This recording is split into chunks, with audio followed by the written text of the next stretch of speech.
விக்ரம் தன் பாக்கெட்டிலிருந்து துப்பாக்கியை எடுத்தான்.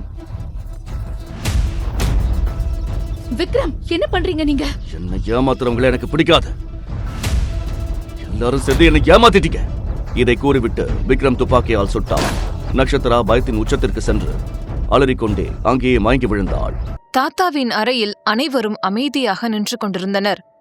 விக்ரமின் பிடிவாதமான பேச்சை கேட்ட அங்கிருந்த அனைவரின் முகத்திலும் அதிர்ச்சி நிலவியது. துருவ் சட்டென்று தன் பார்வையை தாத்தாவின் பக்கம் திருப்பினான். நிலைமை கைமீறிப் போவதை உணர்ந்த துருவ் மெதுவாக விக்ரம் அருகில் சென்று பேசினான். விக்ரம், நீ என்ன பண்ணிட்டு இருக்கேன்னு உனக்கு புரியுதா? இப்ப இருக்கிற நிலைமையில தாத்தா கிட்ட நீ இப்படி பேசலாமா? அவருக்கு எவ்வளவு உடம்பு முடியாம இருக்குன்னு உனக்கு தெரியாதா?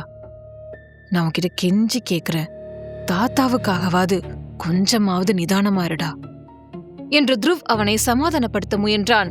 ஆனால் விக்ரம் யாரிடமும் சமாதானமாக தயாராக இல்லை. அவன் தாத்தாவை அமைதியாக பார்த்தான்.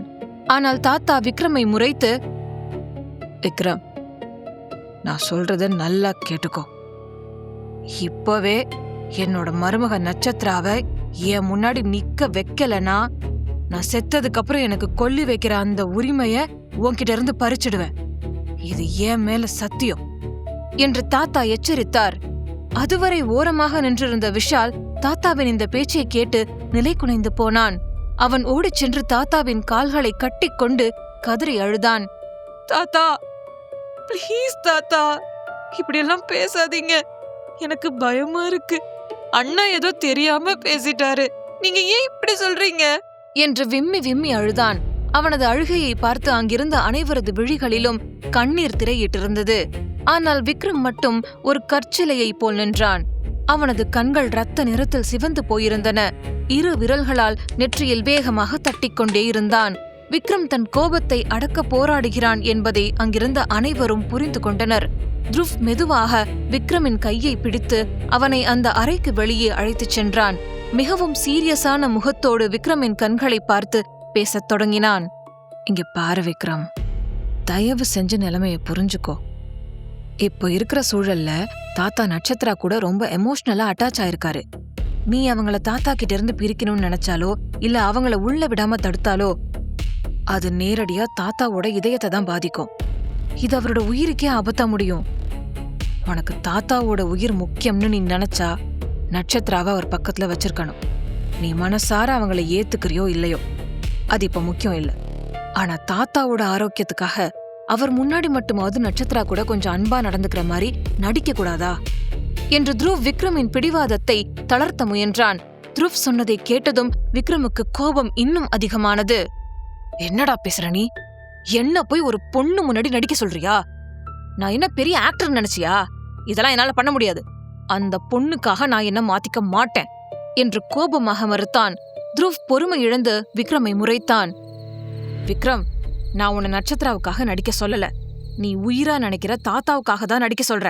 இப்போ நமக்கு முக்கியம் தாத்தாவோட ஹெல்த் மட்டும்தான். இதுல நாம எந்த ரிஸ்க்கும் எடுக்க முடியாது.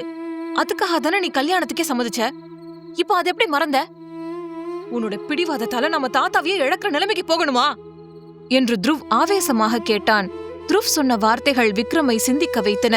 அவனது கோபத்திற்கு பின்னால் இருந்த நியாயம் இப்போது தாத்தாவின் உயிரின் முன்னால் தோற்றுப் போவதை அவனால் உணர முடிந்தது. விக்ரம் அமைதியாக சில நொடிகள் யோசித்தான். அவனது மூளை ஒரு புதிய திட்டத்தை தீட்டியது. சரி, அந்த பொண்ணு இப்போ தாத்தாவோட உயிரை காப்பாத்த தேவைப்படுறானா? நான் அவளை பயன்படுத்திக்கிறேன். தாத்தா சரியாகிற வர அவளை தாத்தா முன்னாடி மட்டும் என் கூட வச்சுக்கிறேன். ஆனா அவளை எப்படி டீல் பண்ணணும்னு எனக்கு நல்லாவே தெரியும். இனிமே எல்லாம் என்னோட திட்டப்படிதான் நடக்கும் என்று விக்ரம் தன் மனதுக்குள் ஒரு வஞ்சகமான முடிவை எடுத்தான்.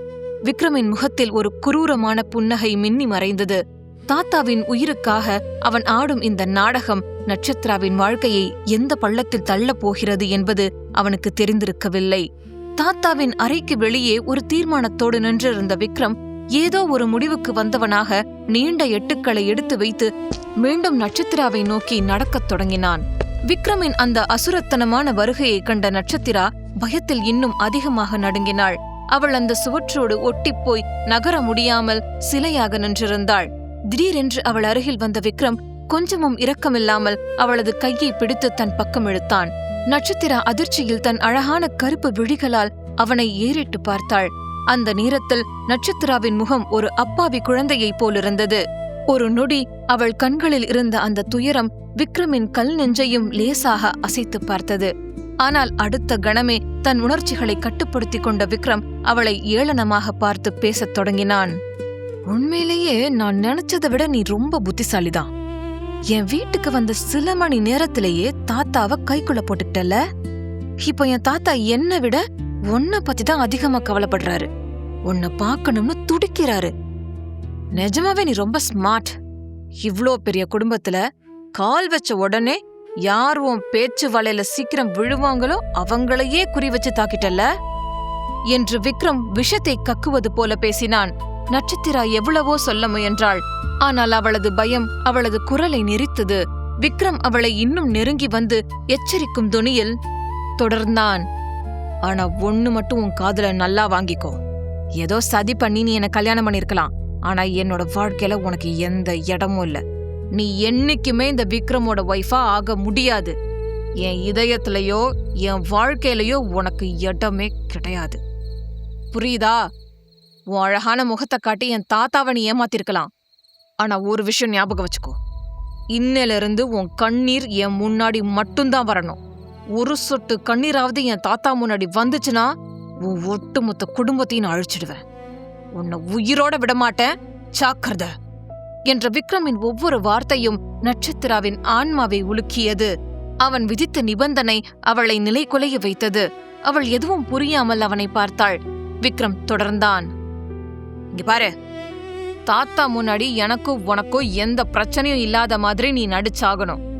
நமக்கு கல்யாணம் ஆகி 2 நாள் தான் ஆச்சு. ஆனா இன்னிக்கே உனக்கு நான் டிவோர்ஸ் கொடுக்க போறேன். ரொம்ப சீக்கிரம் டிவோர்ஸ் பத்திரங்களை நான் ரெடி பண்ணிடுவேன்.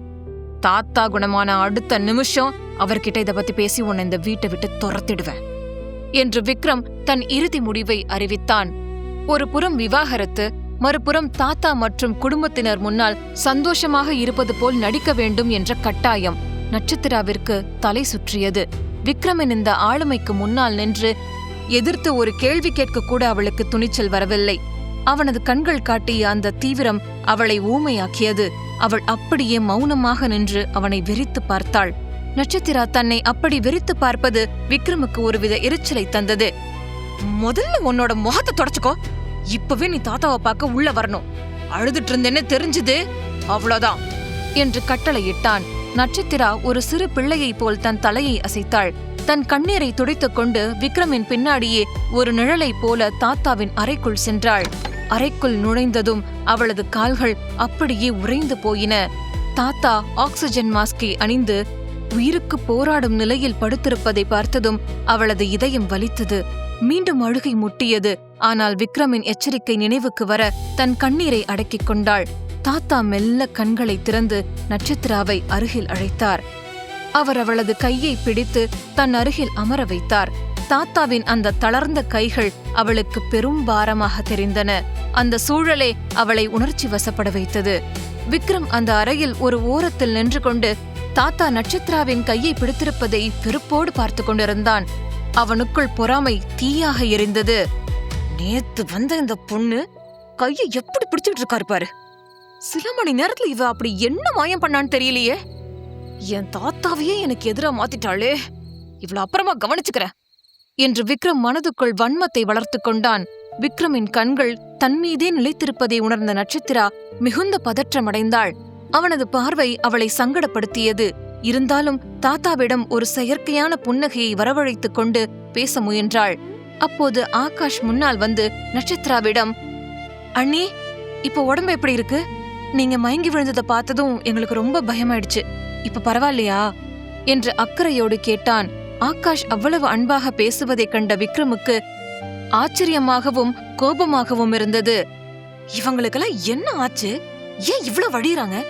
இவ முன்னாடி எல்லாரும் தேன் குடிச்ச மாதிரி இனிப்பா பேசுறாங்க என்று விக்ரம் மனதுக்குள் கடிந்து கொண்டான். அந்த இறுக்கமான சூழலை மாற்றும் பொருட்டு துருவ் மெல்ல ஆகாஷ் அருகில் சென்று கிண்டலாக பேசத் தொடங்கினான். என்ன ஆகாஷ், இப்பவும் என் ட்ரீட்மெண்ட் மேல உனக்கு சந்தேகம் இருக்கா? இவங்க 2 பேரையும் பெர்ஃபெக்ட்டா டயக்னைஸ் பண்ணி சரி பண்ணியிருக்கேன். இப்போ அவங்க ஸ்டீல் பாடி மாதிரி இருக்காங்க. டோன்ட் வரி என்று கூறி சிரித்தான். துருவ் சொன்னதை கேட்டு நட்சத்திராவின் முகத்திலும் மெல்லிய புன்னகை அரும்பியது. அவள் மிகவும் இயல்பாக, ஆமா ஆகாஷ் ப்ரோ, துருவண்ணா சொல்றது சரிதான், அவர் ஒரு பெஸ்ட் டாக்டர் தான், நான் இப்ப ஓகே, அதே மாதிரி தாத்தாவும் சீக்கிரம் சரியாகணும் என்று ஆசையோடு கேட்டுக்கொண்டாள்.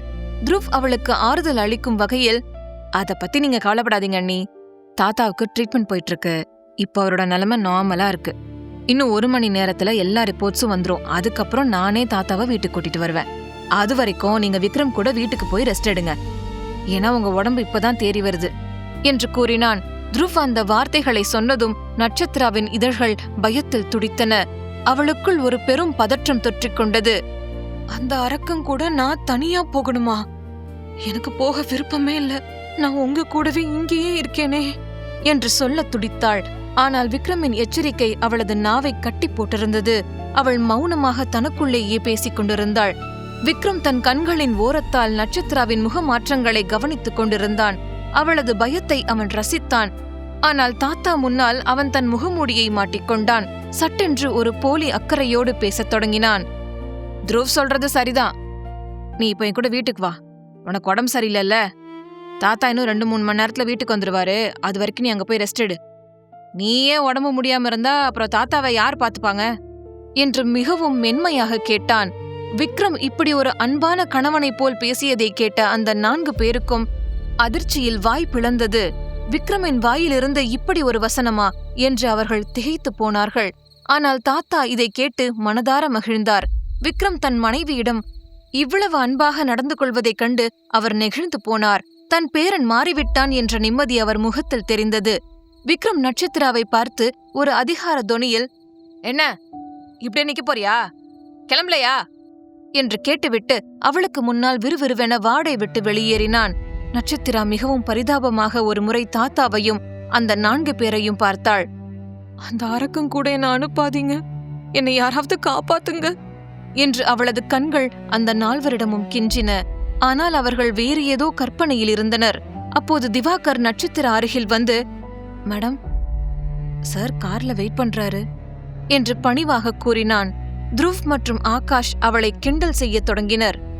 ஆமா அண்ணி, நீங்க கிளம்புங்க, நாங்க ஒரு 3 மணி நேரம் கழிச்சு வீட்டுக்கு வரோம், உங்களுக்குள்ள ஏதாவது பிரைவேட்டா பேசணும்னா சொல்லுங்க, நாங்க இன்னும் கொஞ்சம் லேட்டா கூட வரோம், எந்த பிரச்சனையும் இல்ல என்று சிரித்துக்கொண்டே கூறினர்.